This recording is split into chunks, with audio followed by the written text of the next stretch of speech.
It started with selling the car to a nice gentleman called Andy, who you see in the picture now. And half an hour later he returned the car to me because it started overheating. I thought I solved the problem with a new thermostat last year. Now I've sent it to diagnostics and the mechanic said to me, "You need a new head gasket, mate." That's the tappet and it's broken off.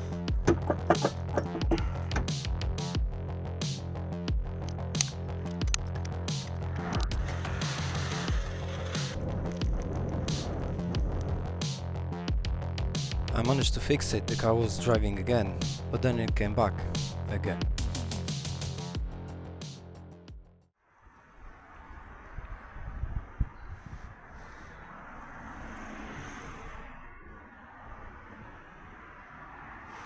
I still haven't decided yet what I'm going to do with this car. For now,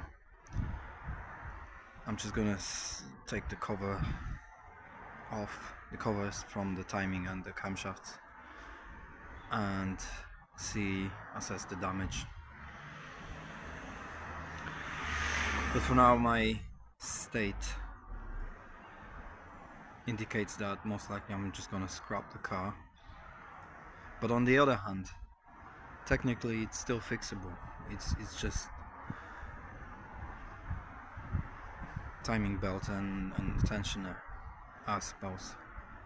Worst case scenario, I need to buy another valve lifters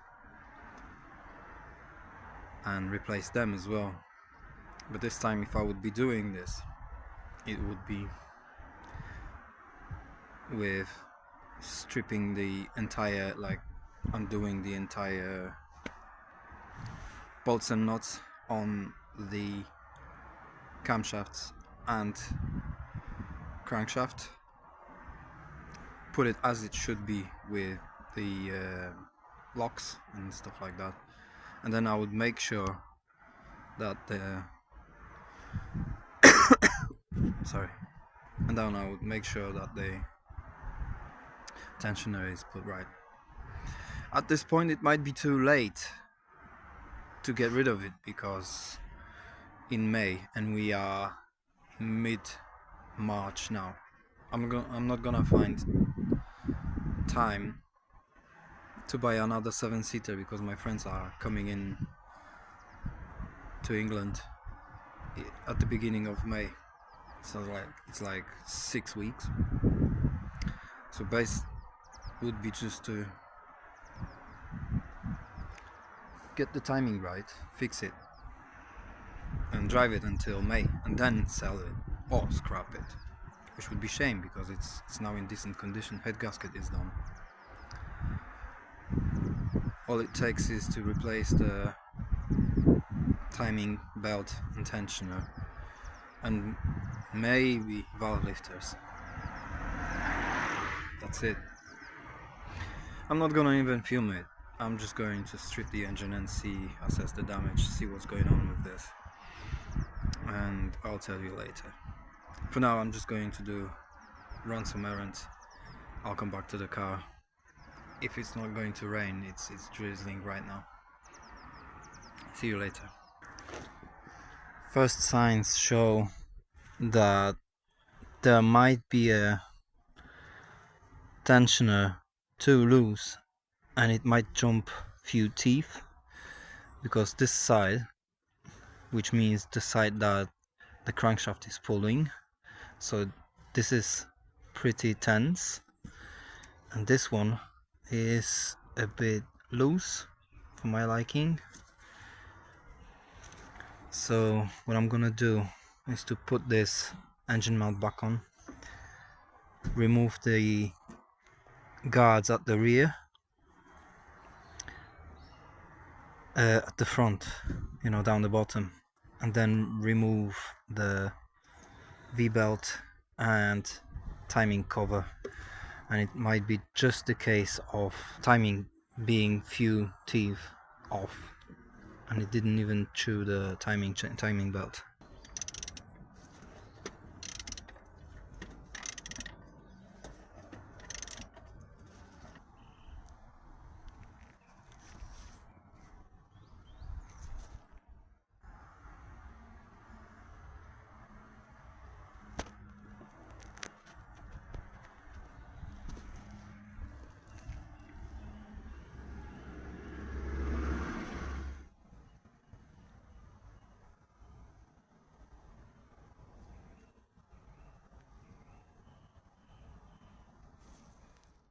Hi Andy, update on the progress. Turns out I got a suspicion because I got parts. Yeah, I got new belt and new tensioner. Turns out the tensioner might be broken because this is the old one. I can pull this bit out and it's like grinding really bad. And this is the new one. It's solid. Nothing budges, you know. So this might be the culprit actually. But anyway, yeah, I'm working on it.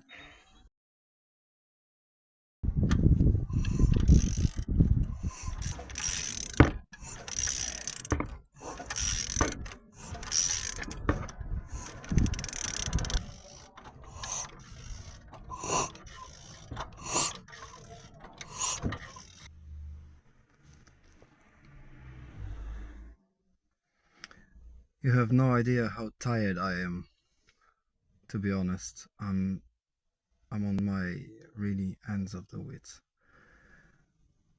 The only thing that needed to be done is to put that timing belt on, put the tensioner on, put it in correct position. I got it right now with the new timing belt and new tensioner, but it's so hard now to carry on. I've done like 1,000 of revolutions of this engine to figure out if there's any collision or something. But if I got it wrong, if it moved by one tooth again, it won't let the engine start.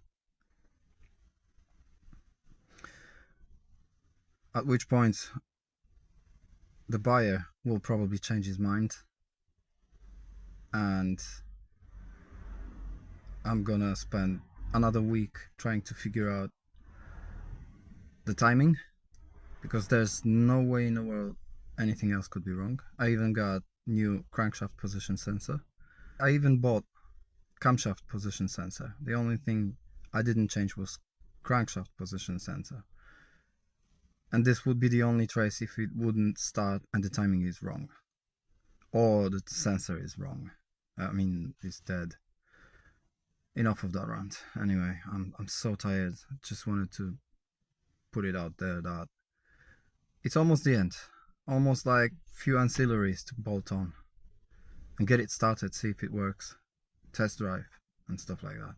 Compared to what I've done right now, I'm really on the finish line. But it's so hard now. It's so hard because of the feeling that what if anything goes wrong again?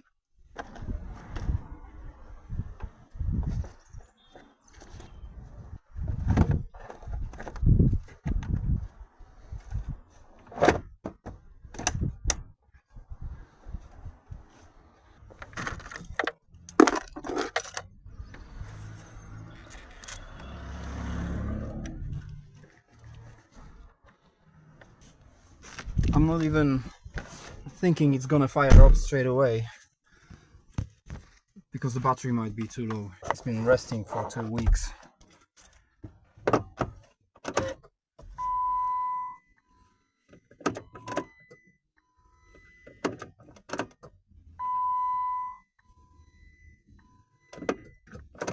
Yep, jump start.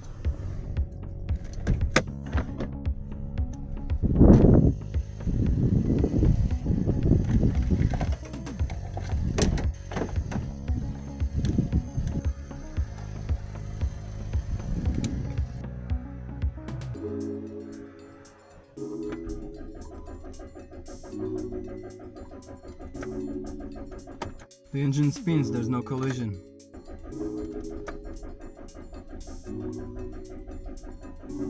The battery is dying again. A couple of more minutes. Oh, that's new. So the P0004 means that there's a high voltage at the fuel pump, high pressure fuel pump. So that means, well, it's understandable given the jump start procedure. I'm just gonna carry on charging it from cables and try and jump start it again, and the code probably will disappear once I remove the cables.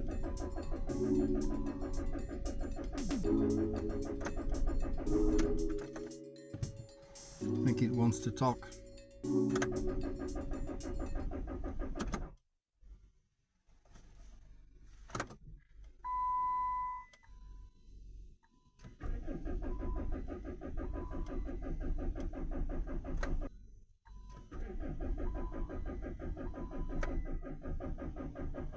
One last try. I know the battery is dying now, so there are weak chances.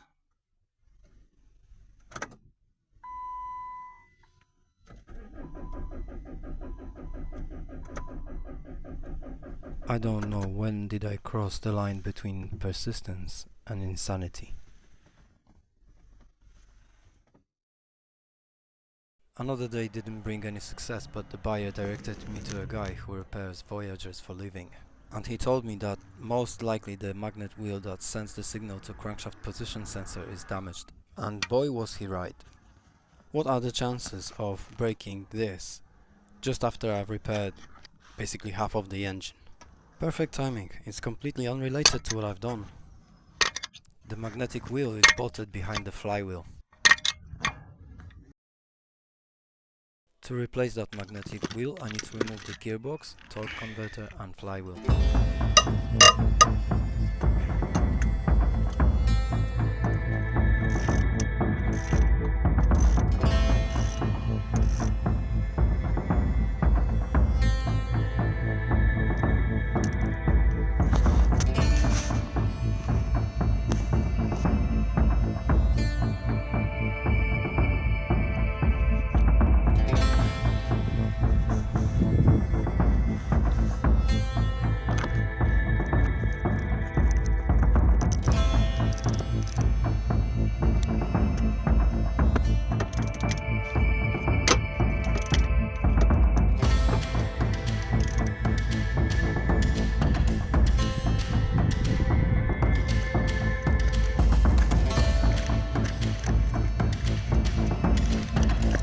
One thing worth noticing, the top one from here,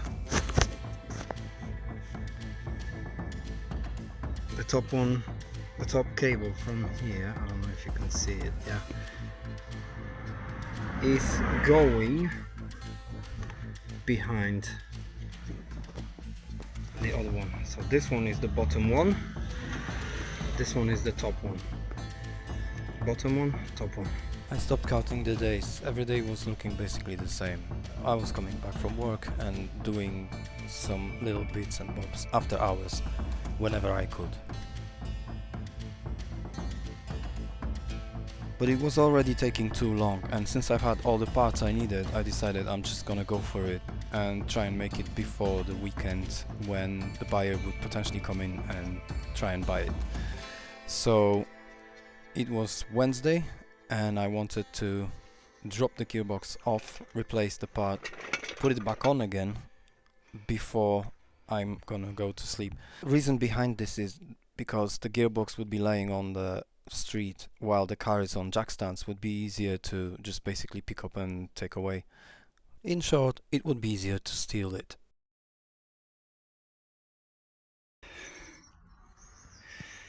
It's one thing if you do that every day in a workshop for living, yeah? Another thing, if you are doing that on the street using simple crane and just try to wiggle it out. Not good. But we are getting the last straight. Why does flywheel have to have so much torque in it?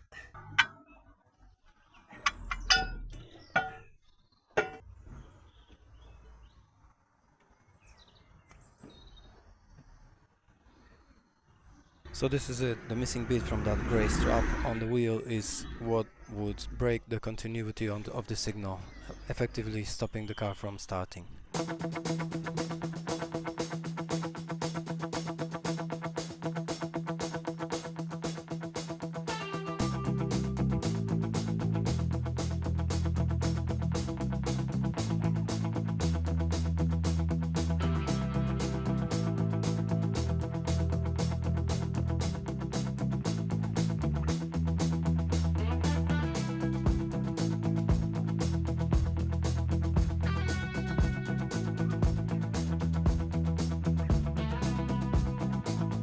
That was one of the most labor-intensive evenings in my life.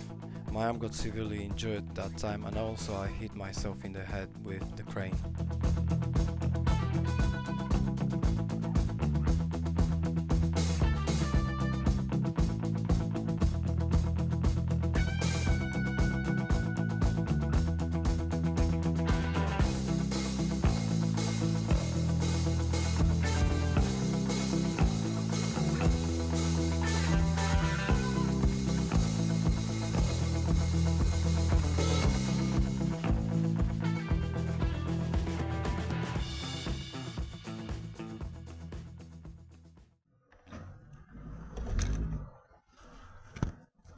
Next day at work I could barely walk and move my arm, but in the afternoon, despite the fatigue, I snapped the bolt.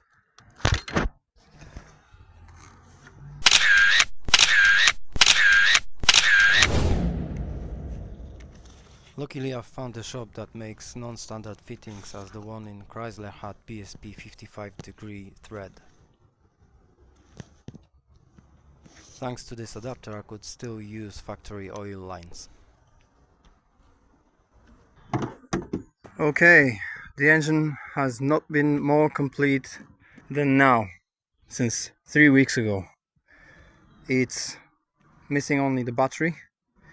I don't even know what day it is of work, but yeah, all it takes is to bring the battery, put it in, and try and fire it up. Keep fingers crossed.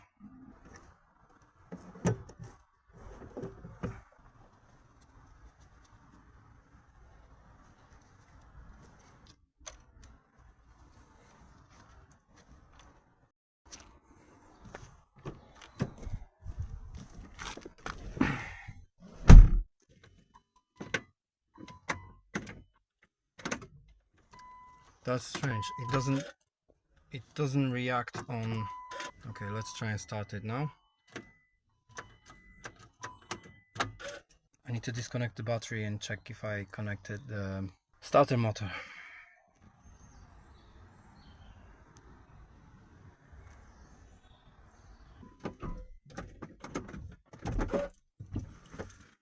I just charged the battery. I charged the battery a couple of days ago.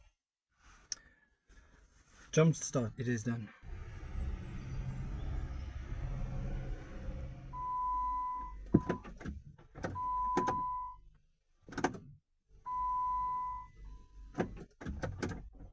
What the hell? So I charged it for like good 10 minutes.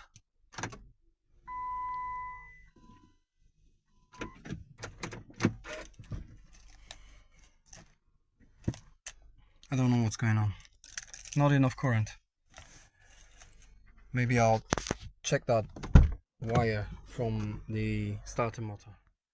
Word of little explanation, because why did I start it so late if it was such an easy fix, where I just forgot to put the cable on the starter motor, the one from the ignition cable. Yeah, I'm not ashamed to admit it that I just messed it up. Yeah, I completely, like an amateur, forgot about this cable. I didn't know where it is. I forgot, after so long. I can't even remember how long. Let's say 2 months. Yeah, after so long time, you could forget. 2 months is in general. I've spent 3 weeks replacing that reluctor. I wiggled all the cables, all the connectors I could, jump cables, that ignition cable on starter motor. This is the last try. If not, I'm gonna assume the battery is dead again. However, I charged it 3 days ago or something like that. Charged the battery up overnight, and the next day I'm gonna check all the connectors, because if it isn't the battery, it might be some poor connection somewhere. That's it. But if it starts up, if it starts drive, I'm gonna shave. I'm gonna look after myself. It's taking a toll on me, as you can say. Right, last try.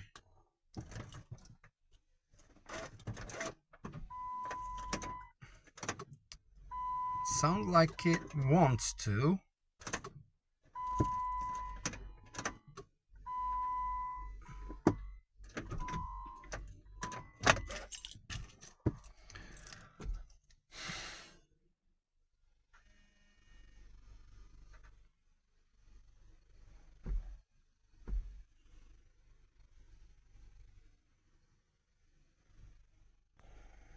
Almost 20 minutes of charging.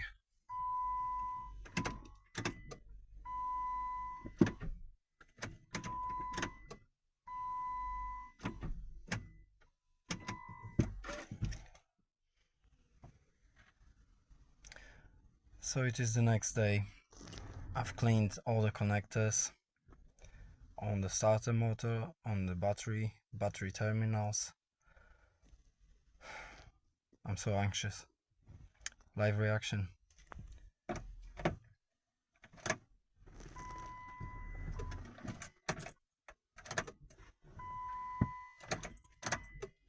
Just warm it up a little bit.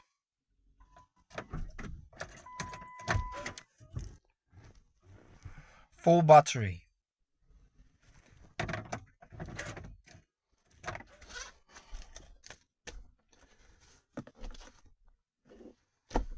The engine is seized. I know I've been struggling to put it on the gearbox, on the input shaft, and last turns were pretty horrific, like very difficult to tighten up. I must have squeezed something that's pressing against the crankshaft and prevents the engine from starting, from turning. I tried to turn it by the spanner, by the ratchet, you know, on the crankshaft pulley, and it won't budge one way or the other. Obviously, all the locks are taken off, yeah, from the timing side. So it must, I must have put the gearbox on. It was dark, it was night, and I tried to do my best to make it before weekend to replace that reluctor and put that gearbox back on again. It wouldn't last a night time in this area. Somebody would pull it out from under the car and basically steal it, yeah. Now I need to unbolt it, move it back at least to a point where I can figure out what's wrong, and maybe amend it.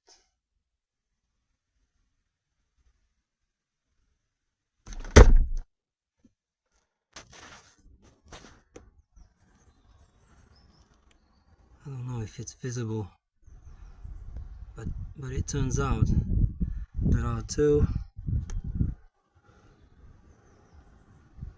I can't see it really, there are two things that need to be lining up.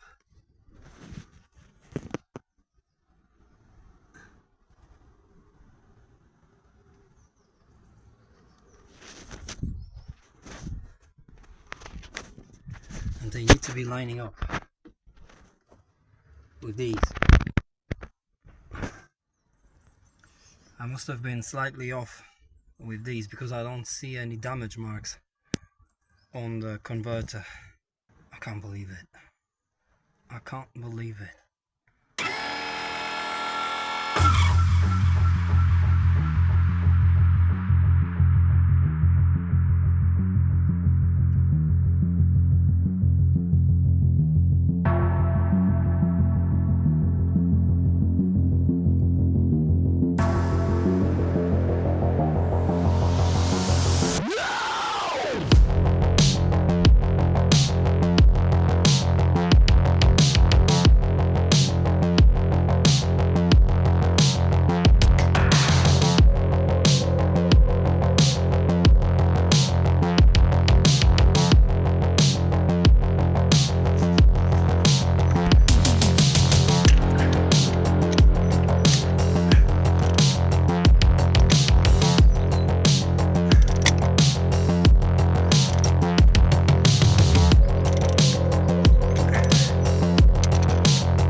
Removing this small piece of rubber that got stuck in there won't help with anything, because in all fairness, pressing against that gearbox led to basically squashing the oil pump in the gearbox, as well as pushing the reluctor back. As you can see on this picture, it's moved a little bit, so it doesn't give you any proper signal to the ECU.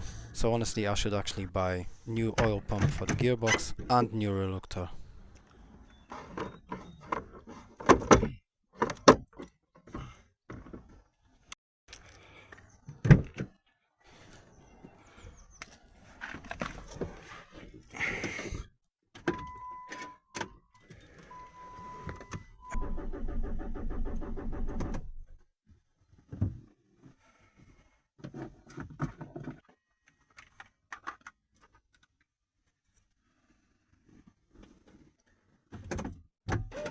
Low fuel volume so far,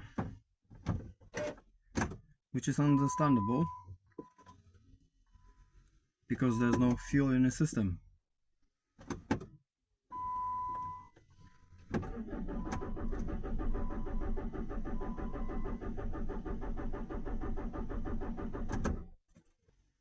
Same old codes, low voltage and timing error.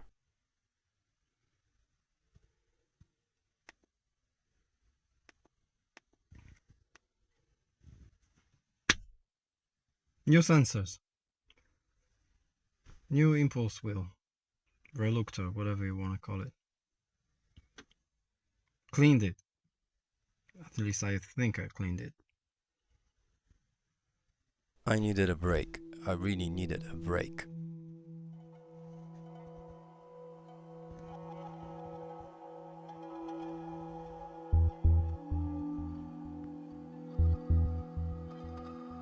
The pressure of time was too much. I really cared about selling Chrysler to this guy, but with April coming to an end, HMRC asked him to pay some more tax, which effectively left me with a pile of junk in front of my house. I decided I'm going to stop for a moment, since I wasn't in a rush to fix it.